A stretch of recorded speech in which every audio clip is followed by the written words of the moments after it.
Changement de décor sur la place centrale de Wrocław, à l'ouest de la Pologne. Des demandeurs d'emploi à la place des touristes et des employeurs aux accents germaniques au lieu des commerçants. Le 1er mai, l'Allemagne, l'Autriche et la Suisse ouvrent entièrement leur marché du travail aux pays de l'Est, membres de l'Union européenne. Des représentants de ces 3 pays viennent donc prospecter la région à la recherche de main-d'œuvre.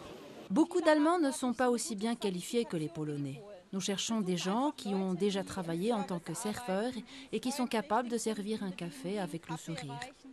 Dans ce stand, le représentant d'une agence régionale de l'emploi en Autriche informe une centaine de personnes par heure et a déjà rempli plusieurs dizaines de formulaires de candidature. Nous ne pensions pas qu'autant de personnes seraient intéressées pour travailler dans des pays germanophones. C'est une surprise pour nous. Selon les derniers chiffres officiels, plus de 13% de la population active polonaise est sans emploi. Le chômage touche en particulier les jeunes, pour qui un départ à l'étranger est synonyme de meilleures conditions de vie. N'importe quel travail à l'étranger nous apportera plus d'argent qu'ici. Il suffit de vouloir et de savoir travailler. La Suisse m'intéresse. C'est un beau pays et surtout très riche. En Suisse, je pense pouvoir gagner près de 3 000 €. En Pologne, c'est 3 000 zloty, 4 fois moins.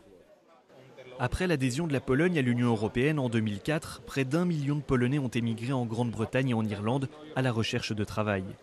Faut-il s'attendre à une deuxième vague de la même ampleur vers les pays germanophones? L'Union européenne nous donne la liberté de pouvoir travailler où on veut. C'est sûr, l'intérêt est très grand, mais ça ne veut pas dire que tout le monde va partir. Les agences polonaises de l'emploi se refusent à estimer le nombre de départs potentiels vers ces pays. De leur côté, les experts allemands s'attendent à accueillir près de 100 000 travailleurs de l'Est par an à partir du 1er mai.